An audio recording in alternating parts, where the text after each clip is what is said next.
Assalamualaikum warahmatullahi wabarakatuh. Saya Jusnul Dayati dari PBAB 2 dengan NIM 21110100256. Di sini saya akan menjelaskan materi tentang penyebab terjadinya korupsi. Faktor penyebab korupsi ada 4, yaitu yang pertama keserakahan, yang kedua kesempatan, yang ketiga kebutuhan, dan yang keempat pengungkapan. Untuk yang pertama keserakahan, yang dimaksud keserakahan yaitu adanya perilaku serakah yang secara potensial ada di dalam diri setiap orang. Yang kedua kesempatan, yang dimaksud kesempatan yaitu keadaan organisasi atau masyarakat yang sedemikian rupa sehingga terbuka kesempatan untuk melakukan kecurangan. Yang ketiga yaitu kebutuhan. Yang dimaksud kebutuhan yaitu faktor yang dibutuhkan oleh individu atau organisasi untuk menunjang hidupnya. Dan yang keempat yaitu pengungkapan.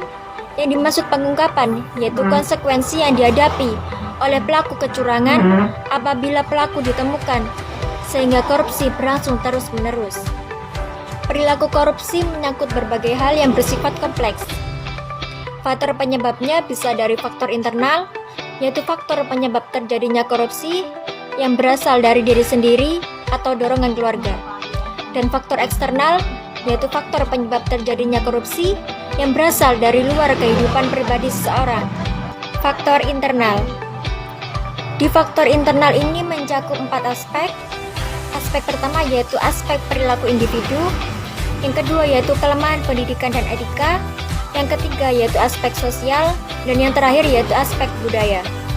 Untuk aspek perilaku individu, di antaranya yaitu yang pertama sifat tamak manusia, yang kedua moral yang lemah, yang ketiga gaya hidup yang konsumtif, yang keempat tidak mau bekerja keras. Yang kedua yaitu kelemahan pendidikan dan etika. Di sini mencakup 1. Minimnya keterampilan dan kemampuan membuka peluang usaha. Dan yang kedua yaitu pola pengajaran etika dan moral lebih ditekankan pada pemahaman teoritis. Yang ketiga yaitu aspek sosial. Di sini yaitu lingkungan keluarga secara kuat memberikan dorongan bagi orang untuk korupsi dan mengalahkan sifat baik seseorang. Dan yang keempat yaitu aspek budaya. Di antaranya yang pertama yaitu kondisi kehidupan sosial ekonomi masyarakat memprihatinkan. Yang kedua jati diri bangsa yang disiplin, jujur dan berakhlak mulia cenderung menurun. Dan yang ketiga yaitu berkurangnya rasa kepedulian dan kesetiakawanan masyarakat. Faktor eksternal. Untuk faktor eksternal yaitu mencakup 5 bidang. Yang pertama yaitu bidang politik, yang kedua bidang hukum, yang ketiga bidang ekonomi, yang keempat bidang pendidikan, dan yang terakhir yaitu organisasi. Untuk yang pertama bidang politik, ini biasanya mencakup pertama penyalahgunaan kekuasaan dan wewenang. Yang kedua yaitu kelemahan sistem pengangkatan pejabat partai politik. Dan yang ketiga yaitu kebijakan dijadikan proyek untuk memperkaya diri. Untuk yang kedua yaitu bidang hukum, di sini biasanya mencakup 1. Lemahnya penegakan hukum. Yang kedua yaitu tidak baiknya substansi hukum. Dan yang ketiga yaitu praktik penegakan hukum masih terlilit berbagai masalah. Untuk yang ketiga yaitu bidang ekonomi, di sini biasanya mencakup yang pertama kemiskinan dan rendahnya pendapatan. Yang kedua, sistem perbankan tidak mandiri. Yang ketiga, munculnya konglomerasi dan sekelompok kecil pengusaha yang tidak didukung oleh jiwa nasionalisme. Yang keempat yaitu bidang pendidikan, biasanya itu mencakup pertama penggunaan dana BOS dan anggaran sekolah.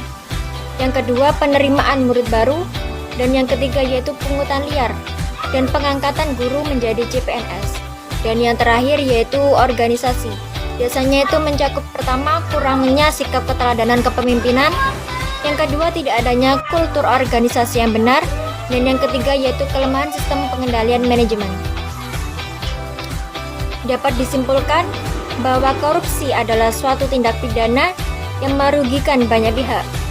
Penyebab adanya tindakan korupsi dapat terjadi dalam segala bidang, baik bidang politik, hukum, ekonomi, organisasi, dan pendidikan. Tujuan dari korupsi adalah untuk mendapatkan keuntungan pribadi atau kelompok secara tidak sah. Sekian materi dari saya, kurang lebihnya saya mohon maaf. Akhiron, wabillahi taufiq wal hidayah. Assalamualaikum warahmatullahi wabarakatuh.